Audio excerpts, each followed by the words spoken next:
એક વખત જમીન ઉપરના બધા પ્રાણીઓ અને આકાશના બધા પક્ષીઓ વચ્ચે મોટી લડાઈ થવાની હતી. આ વાતની ખબર દૂર દેશાવર સુધી પહોંચી ગઈ અને અનેક લોકોએ લડાઈ જોવા ભેગા થયા.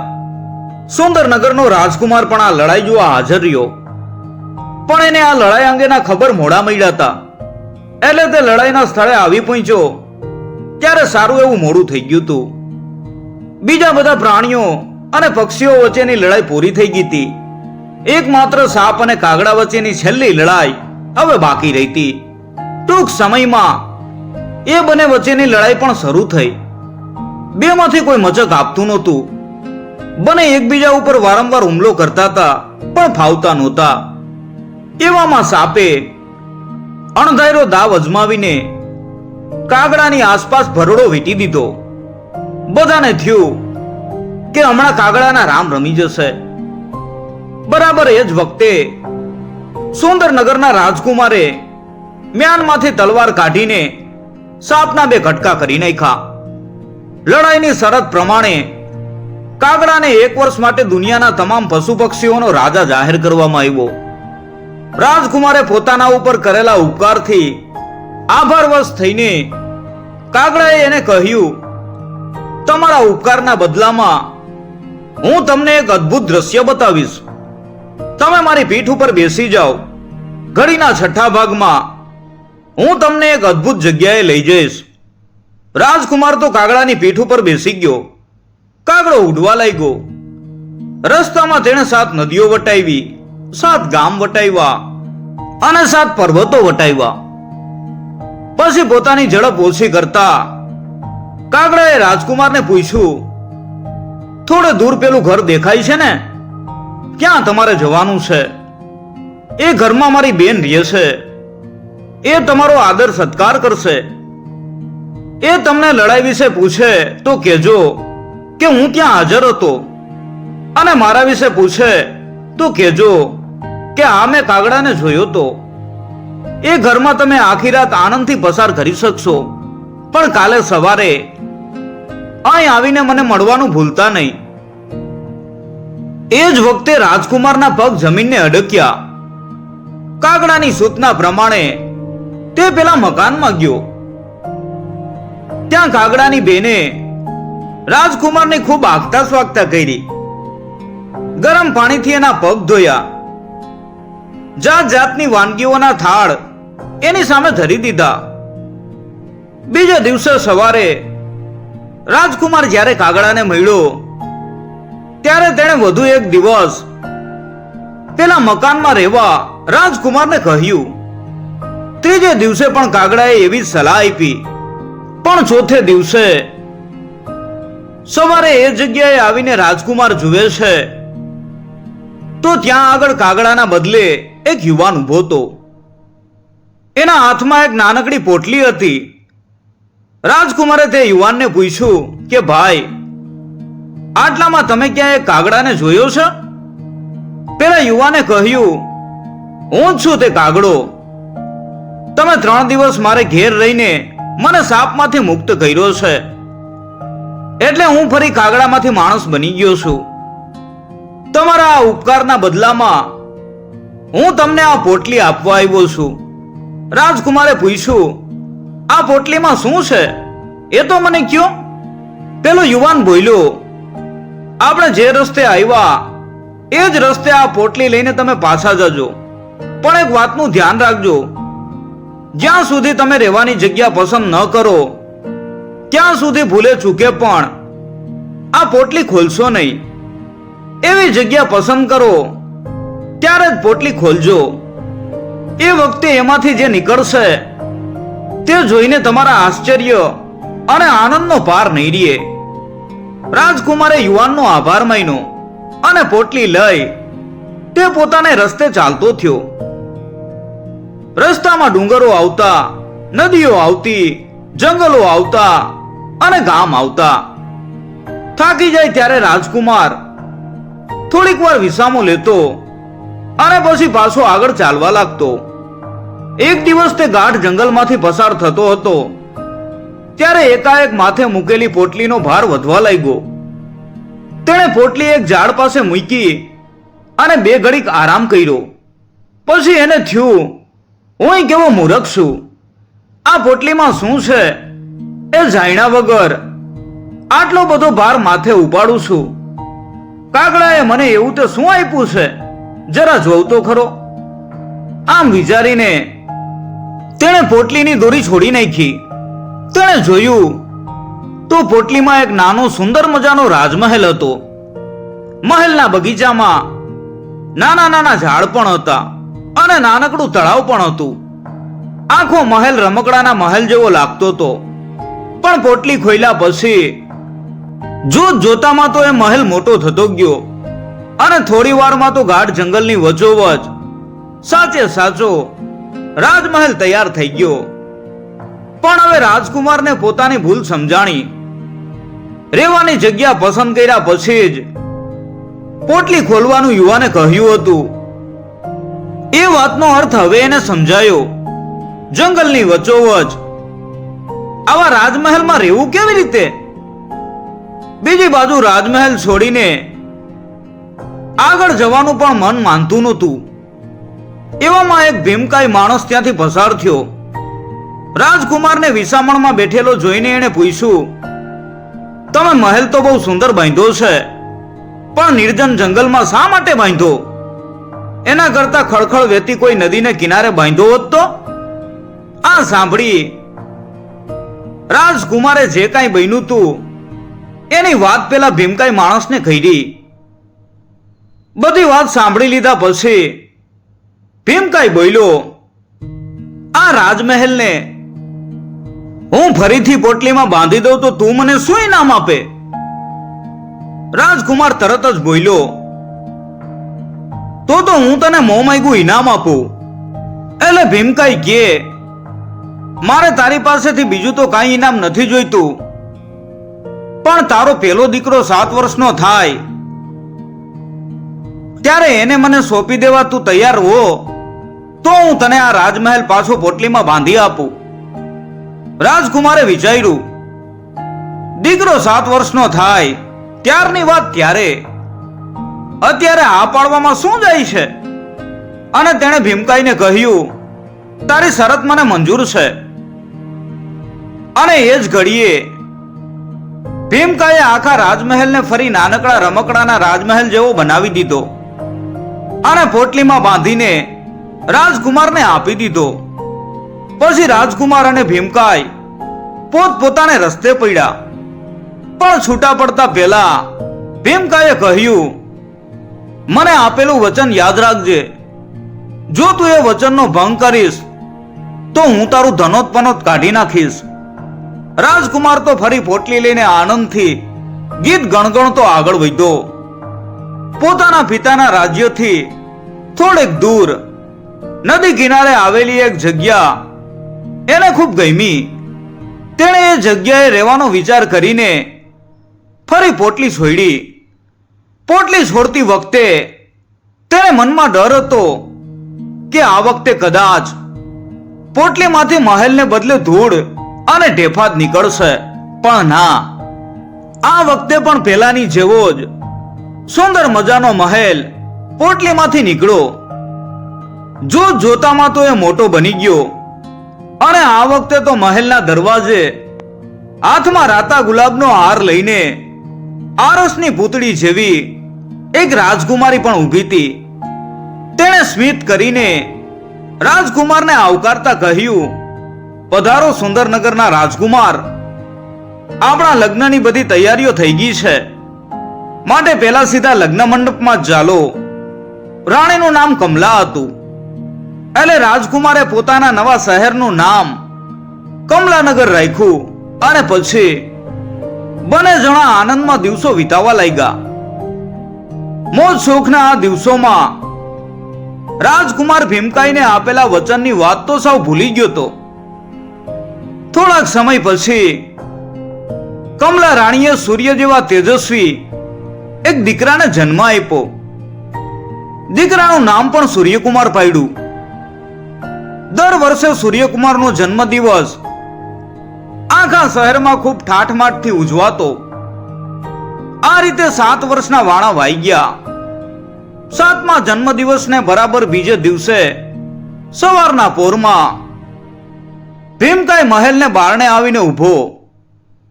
એને જોઈને રાજકુમારને વચનની વાત યાદ આવી. સાથે સાથે એ વાતનો પણ ખ્યાલ આવ્યો કે આટલા વર્ષોમાં તેણે રાણીને તો આ વચન વિશે કંઈ કીધું જ નહોતું. અને ભીમકાય તો વચન પ્રમાણે સૂર્યકુમારને લેવા માટે હાજર થઈ ગયો હતો. રાજકુમારે ભીમકાયને થોડી વાર થોભવાનું કહ્યું અને પછી અંદર જઈ કમલા રાણીને બધી વાત કરી. સાંભળીને પેલા તો રાણી વિચારમાં પડી ગઈ. પછી તેણે કહ્યું, તમે ચિંતા ન કરો, હું મામલો સંભાળી લઈશ. થોડી વાર પછી તમે ભીમકાયને મારી પાસે મોકલજો. પછી રાણી ઝડપથી નોકરોના રહેઠાણ તરફ ગઈ. પોતાની એક વિશ્વાસુ દાસીના 7 વર્ષના દીકરાને તે મહેલમાં લઈ આવી. તેને રાજકુમારના કપડાં પહેરાવ્યા અને પછી પોતાના ખોળામાં એને બેસાડી છોકરાના વાળ ઓળવા લાગી. બરાબર એ જ વખતે ભીમકાય રાણીના ઓરડામાં દાખલ થયો. તેણે કુંવરને રાણીના ખોળામાં બેઠેલો જોઈને કહ્યું, હું ક્યાં સુધી બહાર રાહ જોતો બેસી રહું? ચાલ ઝટપટ તારા દીકરાને મારા હાથમાં સોંપી દે. જાણે પોતાના સગા દીકરાને વિદાય આપતી હોય એમ આંસુ ભરી આંખે રાણીએ કુંવરના વેશમાં છુપાવેલા દાસીના દીકરાને વિદાય આપી. ભીમકાય છોકરાને લઈને ચાલતો થયો. પણ થોડેક દૂર ગયા પછી ભીમકાએ પોતાના હાથમાંની એક લાકડી બતાવીને છોકરાને પૂછ્યું, તારા બાપુ આવી લાકડીનો કઈ રીતે ઉપયોગ કરે? છોકરાએ તરત જ જવાબ આપ્યો, મારા બાપુ તો ઘણીવાર રાજમહેલના કામ કરીને ઘરે આવે ત્યારે ગુસ્સે થઈને મારી માને આવી જ લાકડીથી મારે છે. આ સાંભળીને તરત જ ભીમકાય તાળુક્યો. અલ્યા, તું તો રાજકુમાર નહીં પણ મહેલના કોઈ દાસ દાસીનો દીકરો લાગે છે. ભીમકાય તરત જ મહેલમાં પાછો ફર્યો અને તેણે કહ્યું, તમારી બનાવટ મેં પકડી લીધી છે. સાચો કુંવર ક્યાં છે? હમણાં ને હમણાં એને હાજર કરો. પણ ફરી રાણીને થયું કે ભીમકાયને બનાવવાનો પ્રયત્ન કરી જોઉં. આથી આ વખતે તે મહેલના એક વિશ્વાસુ રખેવાળના 7 વર્ષના દીકરાને રાજકુંવરના વેશમાં લઈ આવી. ફરી ભીમકાય એને લઈને ચાલતો થયો અને થોડે દૂર ગયા પછી તેણે પોતાના હાથમાંની લાકડી બતાવીને છોકરાને પૂછ્યું, તારા બાપુ પાસે આવી લાકડી હોય તો તેઓ એનો ઉપયોગ કેવી રીતે કરે? છોકરાએ તરત જ જવાબ આપ્યો, મારા બાપુ તો રોજ કેટલાય રખડતા કૂતરા બિલાડાને લાકડી મારી અને આંખી કાઢે છે. આ સાંભળી તરત જ ભીમકાએ કહ્યું, અલ્યા, તું તો રાજાનો કુંવર નથી પણ મહેલના કોઈ રખેવાળનો દીકરો લાગે છે. અને એ તરત જ મહેલમાં પાછો ફર્યો. આ વખતે તે ક્રોધથી રાતો પીળો થઈ ગયો હતો. તેણે જમીન ઉપર જોરથી પગ પછાડતા કહ્યું, આ ઘડીએ જ તમારા સાચા કુંવરને મારી સામે હાજર નહીં કરો તો આંખના પલકારામાં આ આખો મહેલ હું ખેદાન મેદાન કરી નાખીશ. હવે સૂર્યકુમારને સોંપી દીધા સિવાય છૂટકો નહોતો. મા બાપ બને રડતા રડતા સૂર્યકુમારને લઈ આવ્યા. તેમને હતું કે ભીમકાય અમારા એકના એક દીકરાને ખૂબ હેરાન કરશે, પણ ભીમકાય તો તેને પોતાની સાથે જ પોતાના દીકરાની જેમ જ રાખવા લાગ્યો. ભીમકાયના આખા મહેલમાં ગમે ત્યાં ફરવાની સૂર્યકુમારને છૂટ હતી. ફક્ત મહેલનો એક ભાગ એવો હતો કે જ્યાં પગ મૂકવાની એને મનાઈ ફરમાવવામાં આવી હતી. આ ભાગમાં ભીમકાયની 3 દીકરીઓ રહેતી હતી. વર્ષો વીતતા સૂર્યકુમાર યુવાન બની ગયો. એક દિવસ ભીમકાએ એને કહ્યું, આજે હું થોડા સમય માટે અગત્યના કામે મહેલની બહાર જવાનો છું. એટલો સમય તારે મહેલમાં એકલું રહેવું પડશે. ભીમકાયના ગયા પછી સૂર્યકુમાર આખા મહેલમાં આમથી તેમ ફરવા લાગ્યો. એવામાં ક્યાંકથી ખૂબ સુંદર ગીતના શબ્દો તેને કાને પડ્યા. જાણે લોહ ચુંબકથી આકર્ષાતો હોય એમ સૂર્યકુમાર એ ગીતની દિશામાં ખેંચાયો. ચાલતો ચાલતો મહેલના જે ભાગમાં પ્રવેશવાની એને મનાઈ હતી એ ભાગમાં એ આવી પહોંચ્યો. ગીતના સુરો જે ઓરડામાંથી આવતા હતા એ ઓરડાનું બારણું ખોલી સૂર્યકુમાર દાખલ થયો. ઝરૂખામાં બેસીને એક છોકરી ગીત ગાતી હતી અને વીણા વગાડતી હતી. સૂર્યકુમારને આવેલો જોઈને છોકરીએ કહ્યું, થોડી વારમાં જ મારા બાપુજી આવશે, એટલે તારી સાથે વધારે વાત કરવાનું અત્યારે તો બની શકે એમ નથી, પણ આજે મધરાતે મહેલમાં જ્યારે સૌ કોઈ સૂઈ ગયું હોય ત્યારે તું અહીં આવજે. હું તારી સાથે તે વખતે નિરાતે વાત કરીશ. મહેલના ટાવરમાં મધરાતના ટકોરા પડતા જ સૂર્યકુમાર સાને પગલે પેલી છોકરીના ઓરડામાં જઈ પહોંચ્યો. છોકરીએ એને કહ્યું, આવતીકાલે મારા પિતાજી તારા લગ્ન કરવાના છે. તેઓ તને મારી બે મોટી બહેનો બતાવીને બેમાંથી એકને પસંદ કરવાનું કહેશે, પણ તે વખતે તું એમને કહેજે કે હું તો તમારી સૌથી નાની દીકરીને પરણીશ. છોકરીએ કહ્યું હતું તે પ્રમાણે બીજે દિવસે સવારે ભીમકાએ સૂર્યકુમારને પોતાની પાસે બોલાવ્યો. એ વખતે તેની મોટી બે દીકરીઓ પણ ત્યાં હાજર હતી. ભીમકાએ કહ્યું, આ બેમાંથી એક દીકરીને તું પસંદ કરી લે. આજે જ હું તારા ઘડિયા લગ્ન કરાવી આપીશ અને આવતીકાલે તું તારી પત્નીને લઈને તારા પિતાના મહેલમાં પાછો જઈ શકીશ. આ સાંભળીને સૂર્યકુમારે તરત જ કહ્યું, હું તો તમારી સૌથી નાની દીકરીને પરણવા ઈચ્છું છું. આ સાંભળીને પેલા તો ભીમકાઈ ખૂબ જ ધુઆપુઆ થયો, પણ પછી તેણે કહ્યું, મારા કહ્યા પ્રમાણે 3 વસ્તુઓ જો તું કરી શકે તો હું તને નાની દીકરી સાથે પરણાવીશ. સૂર્યકુમાર તરત જ બોલ્યો, મારે શું કરવાનું છે, જલ્દી કયો. આ સાંભળી ભીમકાઈ તરત જ તેને મહેલની પાછળ આવેલી ગાયોની ગમાણમાં લઈ ગયો. જાણે વર્ષોથી કોઈએ ગમાણ સાફ કરી જ ન હોય એટલો કચરો ત્યાં પડ્યો હતો. ભીમકાઈએ કહ્યું, છેલ્લા 100 વર્ષોથી કોઈએ આ ગમાણને સાફ નથી કરી. પેલું કામ તો તારે એ કરવાનું છે કે આજે રાત સુધીમાં આખી ગમાણ સાફ કરીને એવી તો ચોખ્ખી ચણક બનાવી દેવાની છે કે તેના એક છેડાથી બીજા છેડા સુધી આરસની લખોટી સહેલાઈથી દળી શકે. પણ રાત સુધીમાં જો તું ગમાણ સાફ નહીં કરી શકે તો હું તારું માથું ધડથી જુદું કરી નાખીશ. આટલું કહી ભીમકાઈ પોતાના કામે ચાલતો થયો. આખો દિવસ સૂર્યકુમારે ગમાણ સાફ કરવા તનતોડ મહેનત કરી. ટોપલા ભરી ભરીને તે કચરો બહાર ઠાલવવા લાગ્યો, પણ કચરો કેમેય ઓછો થતો જ નહોતો. સાંજ સુધીમાં તો સૂર્યકુમાર થાકીને લોથપોથ થઈ ગયો, છતાં હજી ગમાણ તો સવારે હતી એવી જ રહેતી. છેવટે નિરાશ થઈને સૂર્યકુમાર ટોપલો ઊંધો મૂકી તેના ઉપર બેસી ગયો. તેણે વિચાર્યું, જિંદગીમાં એકવાર તો મરવાનું જ છે, તો હવે આજ શા માટે ન મરવું. બરાબર એ જ સમયે ભીમકાઈની સૌથી નાની દીકરી ત્યાં આવી પહોંચી. તેણે કહ્યું, તું બધી ચિંતા મારા ઉપર છોડી દે અને થોડીક વાર નિરાતે આરામ કર. આ શબ્દો સાંભળતા વેત જ સૂર્યકુમારની આંખો ઘેરાવા લાગી. થોડી વાર પછી તેની આંખો ખુલી ત્યારે તેણે જોયું કે આખી ગમાણ સાફ થઈ ગઈ હતી, પણ છોકરી ત્યાં હાજર નહોતી. બરાબર એ જ વખતે ભીમકાઈ ત્યાં આવી પહોંચ્યો. તેણે ગમાણની બહારથી પૂછ્યું કે છોકરા, તે ગમાણ સાફ કરી નાખી છે? એટલે સૂર્યકુમારે કહ્યું, હા, તમે જાતે જ આવીને જોઈ લ્યો. ભીમકાઈ ચોખ્ખી ચણક ગમાણ જોઈને આભો થઈ ગયો.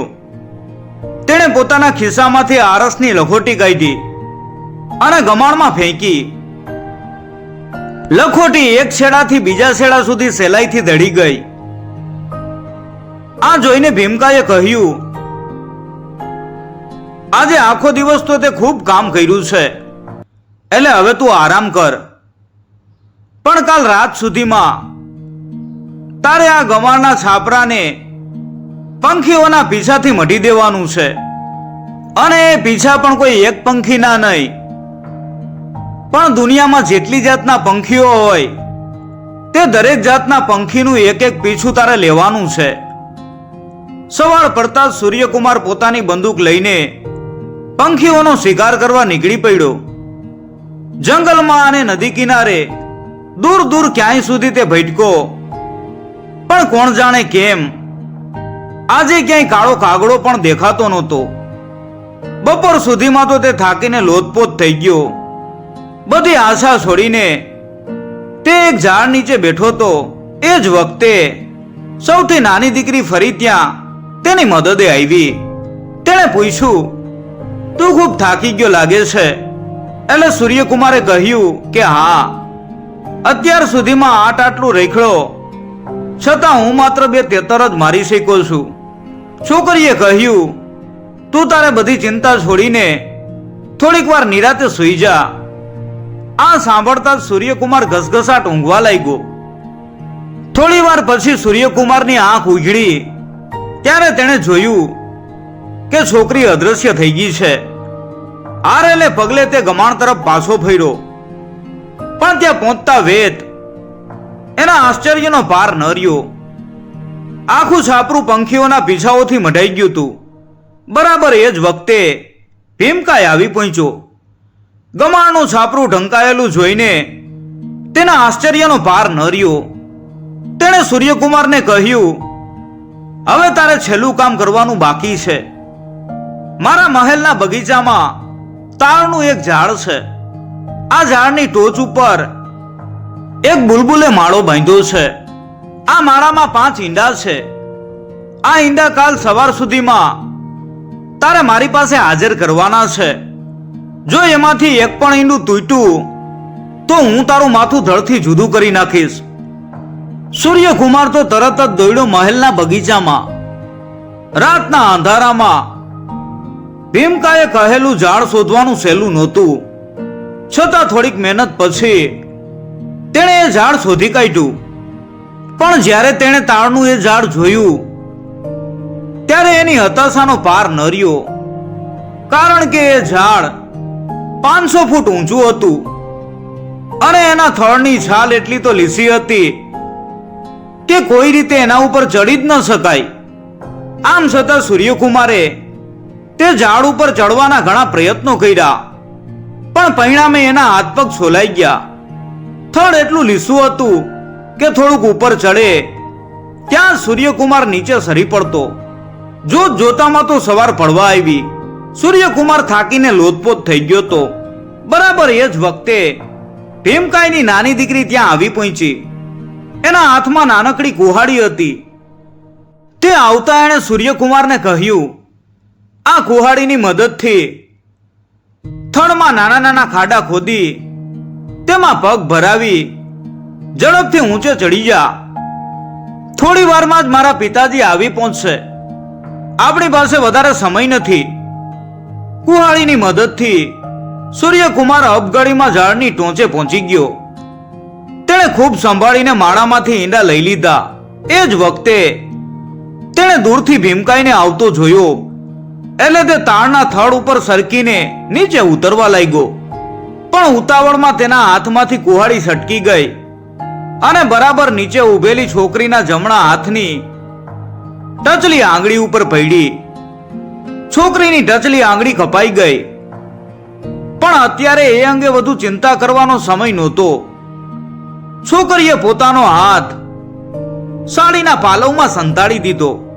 પછી તેણે કહ્યું કે આજે રાત્રે અમને 3 બહેનોને એક સરખા કપડાં પહેરાવીને પિતાજી અમને એક ઓરડામાં બેસાડશે. મારી બંને બહેનો દેખાવમાં તો મારા જેવી જ છે. વળી ઓરડામાં એ વખતે અંધારું હશે. પિતાજી તને ફૂલનો હાર આપીને કહેશે કે આ 3 છોકરીઓમાંથી તું જેને પસંદ કરતો હોય એના ગળામાં હાર પહેરાવી દે. તે વખતે તું એક વાતનું ધ્યાન રાખજે, જે છોકરીના જમણા હાથ ઉપર ટચલી આંગળી ન હોય એના ગળામાં જ હાર પહેરાવજે.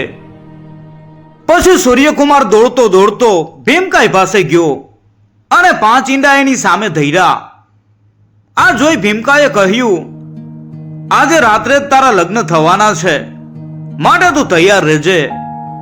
રાત પડી એટલે ઓરડામાં ત્રણેય છોકરીઓને એક સરખા કપડાં પહેરાવીને બેસાડવામાં આવી.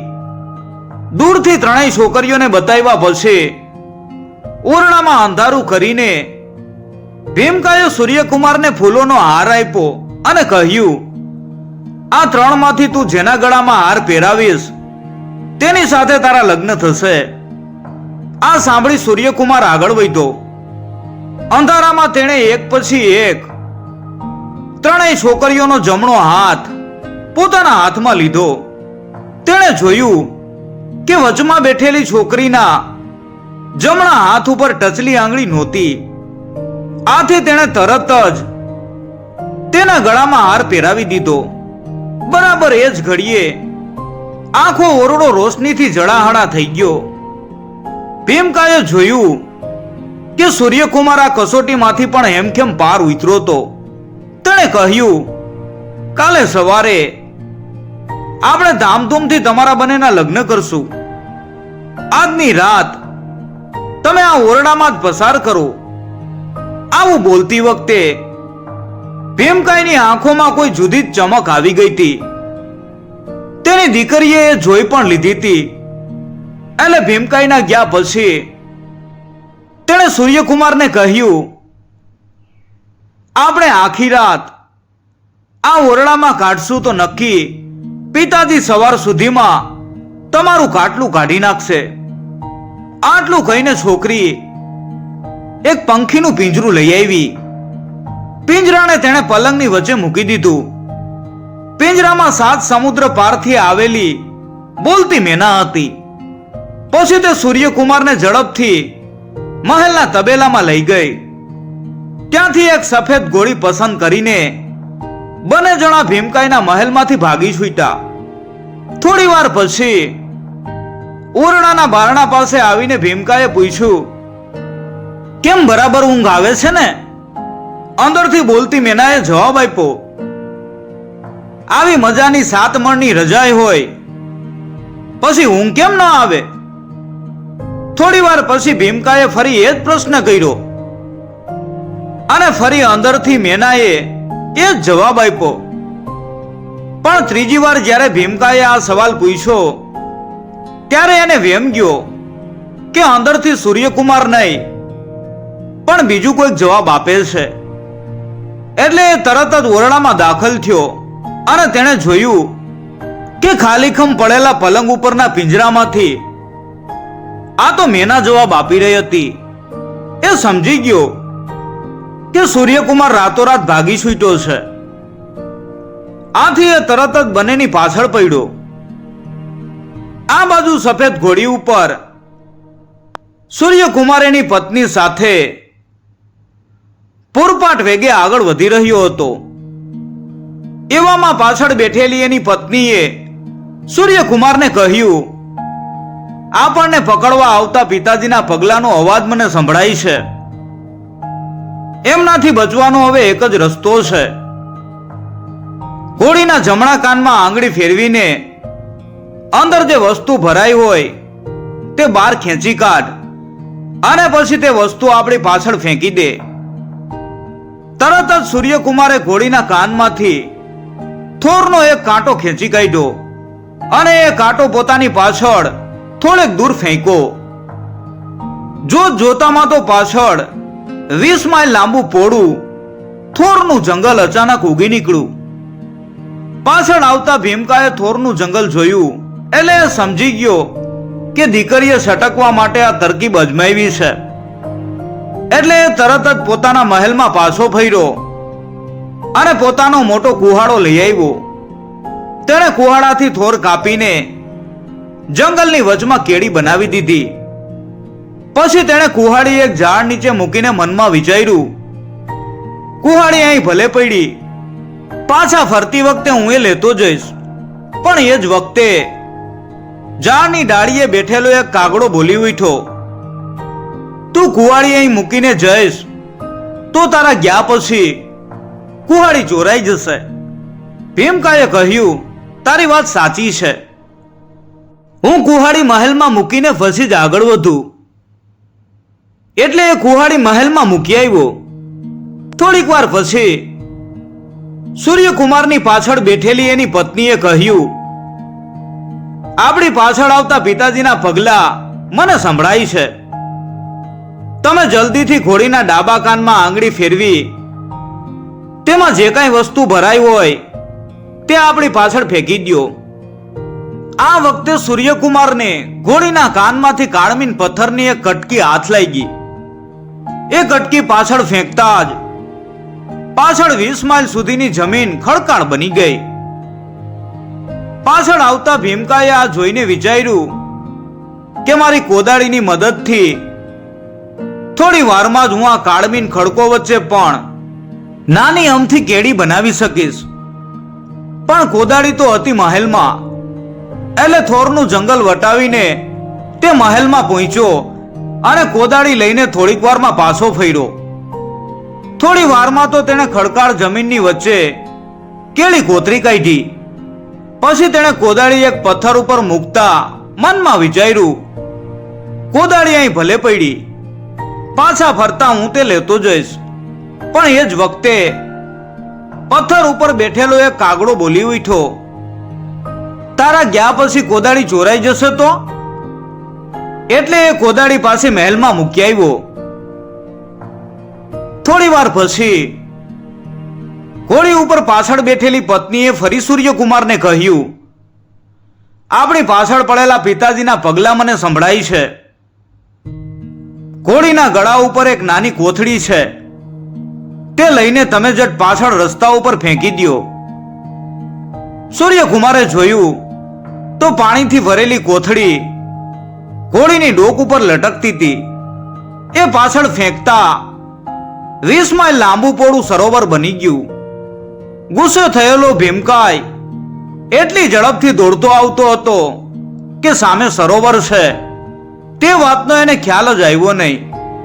એટલે તેણે તો ઊંધું ગાલીને દોડવાનું ચાલુ રાખ્યું અને એ જ ઘડીએ સરોવરના ઊંડા પાણીમાં ડૂબી મર્યો. બીજા દિવસે સવારે સૂર્યકુમાર પોતાને ગામ કમલાનગર આવી પહોંચ્યો. મહેલથી થોડેક દૂર ઘોડીને રોકતા ભીમકાઈની દીકરીએ કહ્યું, પેલા તમે એકલા મહેલમાં જઈને માતા પિતાને આપણા લગ્નના સમાચાર આપો, પછી હું તમારી સાથે મહેલમાં આવીશ. પણ એક વાતનું ખાસ ધ્યાન રાખજો, મહેલમાં જઈને પાછા ફરો ત્યાં સુધી કોઈ માણસ કે પ્રાણી ભૂલે ચૂકે પણ તમને અડી ન જાય, નહીતર એ જ ઘડીએ તમે મને ભૂલી જશો. સૂર્યકુમાર ખૂબ સાવચેતીપૂર્વક મહેલમાં ગયો.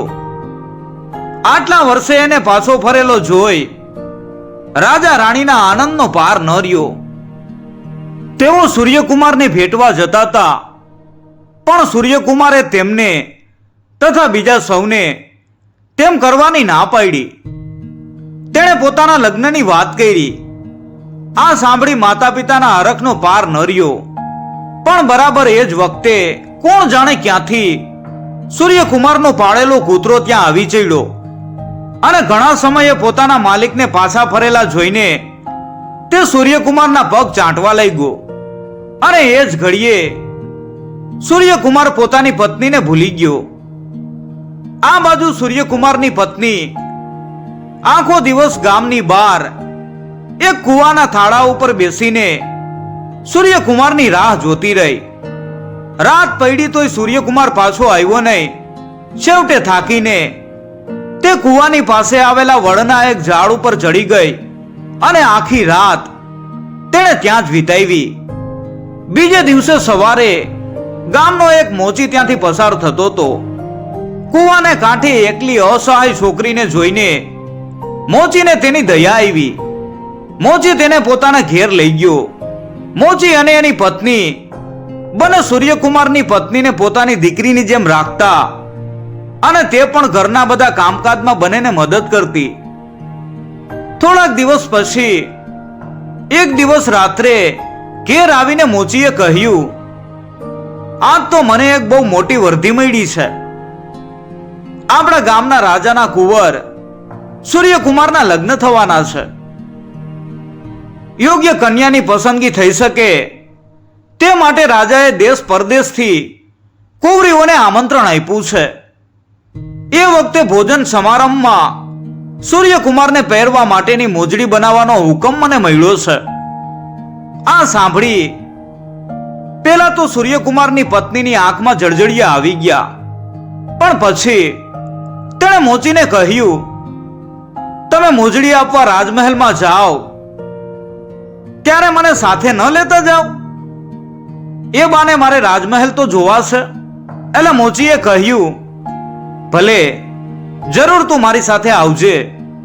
એટલું જ નહીં, તારે પગલે મને આ કામ મળ્યું છે, એટલે તું જાતે સૂર્યકુમારને મોજડી આપજે. ભોજન સમારંભને 3 દિવસની વાર હતી, એટલે મોચીએ તો દિવસ રાત જાગીને લાલ મખમલની મોજડી બનાવી દીધી. સમારંભને દિવસે તે રાજમહેલમાં મોજડી આપવા ઉપડ્યો. સાથે સારા પગલાની પેલી અજાણી છોકરી તો હતી જ. મહેલમાં તો અનેક લોકોની ભીડ જામી હતી. સૂર્યકુમાર માટે કોઈ નવા કપડાં લાવ્યું હતું, તો કોઈ ઘરેણા અને મુંગટ લાવ્યું હતું. બધા લોકો એક હારમાં સૂર્યકુમારની રાહ જોતા ઉભા હતા. થોડીક વારમાં સૂર્યકુમાર ઓરડામાં દાખલ થયો અને એક પછી એક વસ્તુઓનું નજરાણું સ્વીકારતો ગયો. છેવટે એ મોચીની સાથે ઉભેલી અજાણી છોકરીની પાસે આવી પહોંચ્યો. છોકરીના જમણા હાથમાં લાલ મજાની મોજડી હતી, પણ કોણ જાણે કેમ એ મોજડી રાજકુમારને આપતા છોકરીનો હાથ કાંપતો હતો. અને એ જ ઘડીએ એકાએક સૂર્યકુમાર પણ ચોંકી ગયો. તેણે જોયું કે છોકરીના જમણા હાથ ઉપર ટચલી આંગળી નહોતી. એટલે તેણે છોકરીને પૂછ્યું, તમારી ટચલી આંગળી ક્યાં ગઈ? શું કોઈ અકસ્માત નડ્યો તો?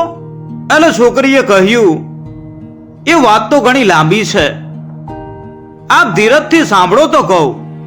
એટલે સૂર્યકુમારે હા પાડી. એટલે છોકરીએ અગાઉ જે કાંઈ બન્યું હતું એની બધી વાત સૂર્યકુમારને કહી. આ સાંભળતા વેત જ પેલા જે કાંઈ બન્યું હતું તે સૂર્યકુમારને પણ તરત જ યાદ આવી ગયું. એટલે તેણે તરત જ રાજા રાણી પાસે જઈને કહ્યું, મેં કોની સાથે લગ્ન કરવા તે નક્કી કરી લીધું છે. હકીકતમાં તો મારા લગ્ન થઈ ગયા છે, એટલે હવે આજે રાતે ભોજન સમારંભમાં દેશ પરદેશની કુંવરીઓને બોલાવવાની જરૂર નથી. આમ કહીને તેણે રાજા રાણી સાથે ભીમકાઈની પુત્રીની ઓળખાણ કરાવી. રાજા રાણીએ ખૂબ આનંદથી તેને અપનાવી લીધી. પણ પછી સૂર્યકુમારને કહ્યું, પરદેશથી આવેલી મહેમાન કુંવરીઓને આપણે એમને એમ વિદાય કરીએ એ સારું ન લાગે. એટલે હવે આજે સાંજે ભોજન સમારંભ તો થશે, પણ તે હશે તમારા બંનેના લગ્નની ખુશાલીમાં.